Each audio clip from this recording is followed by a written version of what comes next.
The body of a 12-year-old girl swept up in Shoal Creek has been recovered. On this Memorial Day, the remains of local veterans are laid to rest at Mount Hope Cemetery. The 4 states' most watched news starts now. After days of searching, authorities find the body of a 12-year-old girl who was swept up in the waters of Shoal Creek. This is KOAM News at 6. Authorities say a recovery team found the body of Kaylin Brown yesterday evening about 3 miles downstream from Lime Kiln Park. The girl was swept away by rushing water last Wednesday after getting caught up in the hydraulic current below the dam. Rescue crews had suspended the search on Thursday and Friday because of severe storms and rising water. A man named Trevor Hicks went into the rushing water to try to save Brown Wednesday. He was hospitalized and now, according to a GoFundMe page set up to support the family, is on life support. Deidre Walker set up that GoFundMe. Walker is a close family friend who's caring for Hicks's son. They realized Kaylin was still in his arms, but due to how far out they were, they didn't have a chance to reach her before she was swept away again. Yeah, so he never let go of that little girl. He fought with his last breath to save her life. You can find a link to the GoFundMe on our website. That's KOAMnewsnow.com. Checking in with Nick Kelly. We certainly don't need any more rain. Unfortunately, we are getting it, Nick. On the plus side, though, Dow, it was nice that most of us started dry on this Memorial Day, but you're absolutely right. The cloud cover, rain chances, they are back in action, certainly over 7th and Range Line with wet roads. Plenty from that view of the city. And as a result of rain chances coming back into play, flood watches are out for Craig, Ottawa, Delaware, and Benton counties until 10 o'clock on our Tuesday morning, and for Barrie, McDonald, and Newton until 7 o'clock Wednesday morning, because this is not the only batch of rain that we have to keep an eye on. For now, though, it's just light to moderate rain, mainly close to the I-44 corridor, but you can see over the past few hours we're continuing to see rain start to develop again across central parts of Oklahoma, all due to an upper-level wave spinning across the central Rockies. And as far as temperatures go, they're going to not budge very much this evening. We'll be in the mid-60s to start things out. In fact, that's where we are right now. 59 by midnight, and eventually Dow will have overnight lows back to about 58. We'll see how long these rain chances stick around and how much we could see out of this system coming up here in a bit. All right, we'll catch you then. Thanks, Nick. This Memorial Day, 4 staters are honoring our area's fallen heroes. At Webb City's Mount Hope Cemetery, that meant giving a proper farewell to some of those heroes. KOAM's Bronte Sorotsky has that story. Yeah, Jimmy Bryant, Thomas Brunson, and Jimmy Smart. These 3 men's cremated remains were given their final resting place on Monday. Across the country are thousands of veterans whose remains sit on mortuary shelves. What's important to us right now to focus on to make sure these veterans are not sitting on some shelf someplace unclaimed. At least here they have a resting place. They've gotten their full military honors. Travis Boyd with Mount Hope Cemetery highlights the importance of giving these men a final place to rest alongside their fellow soldiers. Well, I just feel that it's our duty to make sure that they're taken care of for the sacrifice they made for us. The ceremony was unable to take place last year due to the pandemic. One observer who's come out to Mount Hope for past ceremonies says it holds a special importance for him, and he was glad to be back. Well, if you don't teach the next generation, they forget. And George Washington had a great quote about that if you forget the veterans, then they're no longer remembered, and you don't have people willing to stand up to fight the next fight, because no one honors them. Also in attendance was Missouri Senator Bill White, who's a member of Joplin's American Legion Post 13. He says now these 3 will have a place to be remembered and even recognized. People that walk by are going to look down and see their name and see that they served in the Army for these 3, and it's a fitting tribute that they are remembered again, and they'll have a final place where their name is going to be there, hopefully for forever, so that they can be remembered and their service acknowledged. The cemetery plans to hold these ceremonies every year until all of these unclaimed soldiers are taken care of and given a final resting place. In Webb City, Bronte Sorotsky, KOAM News. Cemetery officials say in the future they hope to build a fallen but not forgotten monument for soldiers like the ones honored today. Oh, say, can you see by the dawn's early light? Pitt State once again went virtual with its Memorial Day program. It was a recorded program and is available for viewing at any time on the university's YouTube and Vimeo channels. The featured keynote speaker is retired Colonel Donald Woolfolk, a native of Pratt, Kansas, who's now in his 13th year as the Deputy Director of Intelligence, Navy Special Warfare Command. The ceremony goes into the history of Memorial Day after the Civil War. The GAR Cemetery in Miami, Oklahoma today hosted an in-person event, but social distancing was encouraged. The event was open to the public and, of course, local veterans organizations. The GAR office manager, Nancy Bro, says more and more veterans take part. I think they're very honored. We get a large group of veterans that participate and show up for the ceremony every year, and that number is growing every year. This year's guest speaker was Ben Loring. Loring is a former district attorney, Oklahoma State representative, and current Miami City attorney. His sons, David and Ian, served in the U.S. Army. As we do every day, we take time now to honor a local veteran. Truman Gazaway served in the U.S. Army during the Vietnam War. His hometown, Liberal, Missouri. And we are proud to salute Truman Gazaway. He's tonight's four-state hero. Still ahead, today marks the 100th anniversary of the Tulsa Race Massacre, when as many as 300 black Tulsa residents were killed by a white mob. For all of it to be gone in the course of a day, it's just heartbreaking. It was heartbreaking then, and it's heartbreaking now. We'll see how current Tulsa residents and even some survivors honored the victims. .org. Today marks the 100th anniversary of the Tulsa Race Massacre, one of the most violent racial attacks in American history. A headline event with entertainers and speakers planned for today was canceled, but the community is not letting the day go unmarked. Reporter Danya Bacchus has more. Two of the three living survivors of the Tulsa Race Massacre attended a final soil collection on Standpipe Hill, honoring the remaining unknown victims who perished there. I also call this the Valley of the Dry Bones.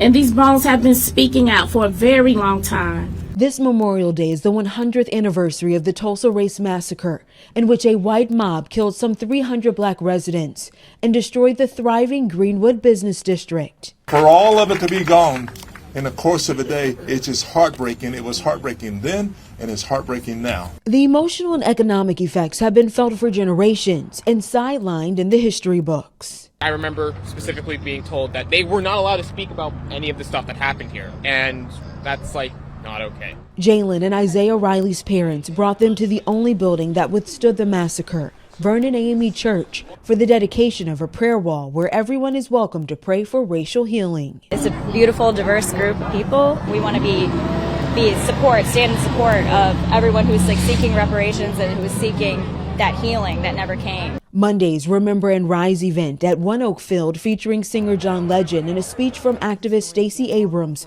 was abruptly canceled just days before. Legend tweeted he looks forward to visiting in the near future and for reparations for survivors and their descendants.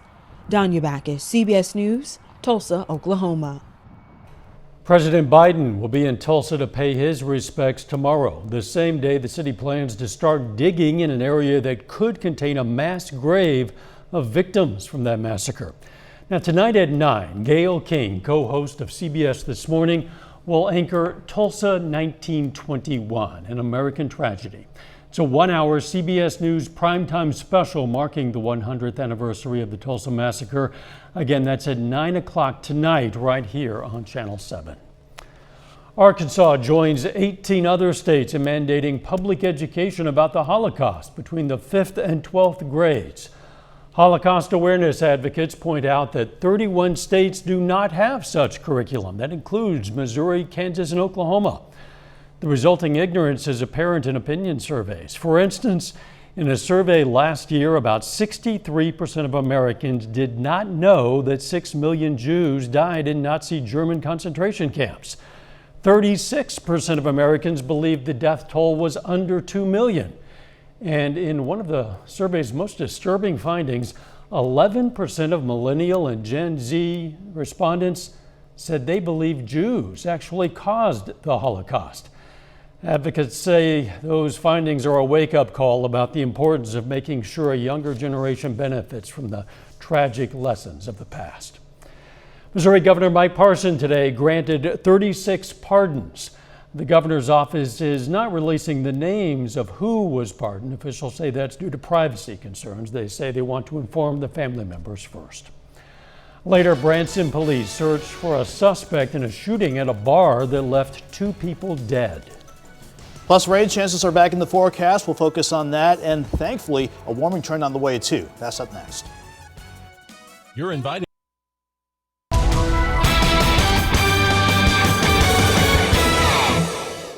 While it was nice that we kept most of the holiday weekend dry, once we got past our morning on this Memorial Day, that's when the rain chances started to ramp back up. And since some of us are still dealing with a lot of saturated rain, from Thursday's rain especially, it is not good to see these flood watches back in action. For Craig, Ottawa, Delaware, and Benton counties until 10 o'clock Tuesday morning, and for Barry, McDonald, and Newton counties until 7 o'clock Wednesday morning. Because, again, after we had a relatively quiet start this morning, our storm system out west started to bring the rain chances back in during the afternoon and to get this evening started. You can see, however, though, closer inspection, no thunderstorms, so at least we don't have to deal with that as the evening gets underway. And for the overall perspective, this is just mainly light rain for parts of southeast Kansas once you hop east of Neodesha, southeast of Chanute, and then working south of Freedom and Fort Scott. We've entered into northeast Oklahoma, light to moderate rain, mainly along and north of the Turnpike. And then as we venture back into southwestern Missouri, a little bit of light rain trying to edge closer to Neosho, but the more persistent rainfall from Mount Vernon back to Carthage, Joplin, and up north past Lamar. So that is the first round of rain that we're watching, which is not leaving much behind right now, about 1/10 of an inch. But those flash flood watches are out again because of more rounds of rain that we'll have to keep a close eye on. 7th range line, we are cloudy. We have wet roads from our vantage point and a kind of a chilly evening. 62 degrees, a southeast breeze at 5, humidity at 84%. If you're not seeing any of the rain, you're at 67 in Nevada, 69 in Stockton, while everybody else is mainly in the lower to middle 60s. Overall, though, we'll drop back through the 60s, upper 50s by midnight, but a slow drop off to about 58 by the morning. Again, this is just batch number 1 of rain that's working on through. Any severe weather staying well to the south along a stationary front working across the state of Texas. It's what's upstairs that we're watching. This upper level low that was in the desert southwest to start the weekend out. Now it's in the Rockies, continuing to eventually work east. That, however, keeps the rain chances around as we go through the rest of the night. And you can see how it constantly redevelops across northeast Oklahoma and continues north and east. So in our southern counties, you'll unfortunately deal with the brunt of the moderate to potentially heavy rainfall overnight as we drop back into the upper 50s, maybe easing back on the rain chances a bit, but we'll hold on to scattered thunderstorms and a lot of cloud cover during the afternoon. So that means temperatures won't warm up very much. 58 in the morning, 64 by noon, highs near 67. This upper level low will start to work out as we head into Wednesday, but until it does, we'll hold on to scattered rain and maybe some thunderstorm chances Wednesday morning and even the Wednesday afternoon, but at least we'll be back in the 70s by Wednesday. In terms of additional rainfall, our northern counties won't see a whole lot, maybe a couple tenths of an inch, but along and south of I-44 where those flood watches are, that is where we could see maybe 1 inch on the low end and maybe over 2 inches on the high end, and that's considered just runoff at this point, so we'll have to keep an eye on flooding concerns down there. 67 tomorrow, 73 Wednesday, Thursday and Friday. I'm keeping that mainly dry. I can't rule out a random storm, but at least we're back near 80, lower 80s into early next week now, despite additional rain chances in the forecast. Well, lower 80s will help to dry things out for a few days, perhaps. It will certainly help. Thanks, Nick. Small town in Missouri's wine country has caught the eye of a Florida investor who hopes to make it a destination for wine lovers from all over the world. That investor, David Hoffman, has Missouri roots. He's spent the last few months buying up land in the tiny town of Augusta along Highway 94 in Charles County. He's bought about $100 million worth, including 4 of Augusta's 5 wineries.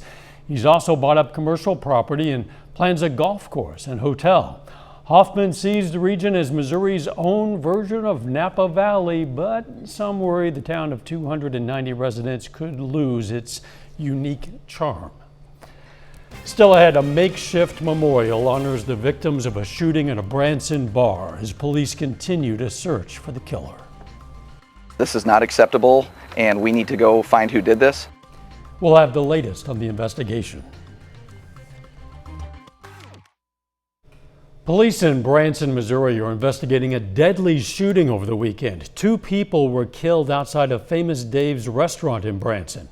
Madison Horner reports. Rocky was a great person. Carly Egan stopped by the makeshift memorial in the parking lot of the Branson restaurant, where authorities say her friend Richard McMahon, affectionately known as Rocky, was shot and killed Saturday night. And he had this fun, bubbly type of attitude. He loved anime and horror films, and he especially loved the movie It. Police say they do not believe there is an ongoing threat to the community. We didn't see anything that indicated like a robbery or anything that went bad, something along those lines.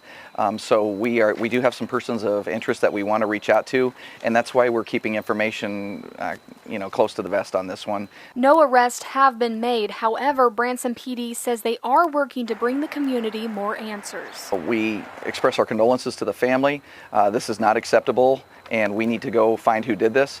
And the best way for that to happen is for us to be able to do our job. If you have legitimate information and knowledge about it, please call us. That is the best way for us to get to this. The restaurant did post a note on their door saying they will be closed Sunday and Monday as they grieve the loss of their, quote, famous family members. Carly says she will miss Rocky's encouraging spirit the most. Every day you're in the Y and you saw him, there's not a day he wouldn't stop and say hello to you. And I think that what we'll miss is just the overall atmosphere he created there.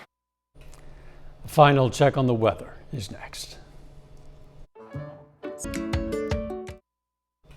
Chris Warner joins us now with a look at what's coming up on KOAM News at 9 on Fox 14. It's Memorial Day. A number of local communities paying tribute. We'll tell you how the rest of the nation joined in. Plus, we'll hear from some baseball players who traveled thousands of miles in search of a national championship in Pittsburgh. And Google facing a class action lawsuit. We'll tell you why. Those stories and a lot more tonight on the KOAM News at 9 on Fox 14. Chris, thanks. Michigan has a new lawyer of note. Edward Martell was sworn into the State Bar of Michigan in the same courtroom where he stood 16 years ago when he pled guilty to selling and manufacturing crack cocaine. At 27 years old, he thought he would be facing 20 years in prison. Instead, he got 3 years probation and one of the most important lessons of his life. Judge Bruce Moreau, presiding over his case, told Martell he had greatness within him. Now, at 43 years old, Martell, a father of 4, is starting a new chapter of his life as a criminal defense lawyer. Moreau swore him in. Powerful lesson that mistakes do not have to define us. Yeah, and they can lead to amazing turnarounds. You bet. More rain on the way. Yeah, and those rain chances will stick with us through Wednesday at the very latest. That will keep us certainly chilly tomorrow, relatively speaking, with highs near 63, 73 Wednesday, drier Thursday and Friday with highs back near 80. Thanks for joining us. We'll see you right back here at 10. Let's take care of ourselves and each other.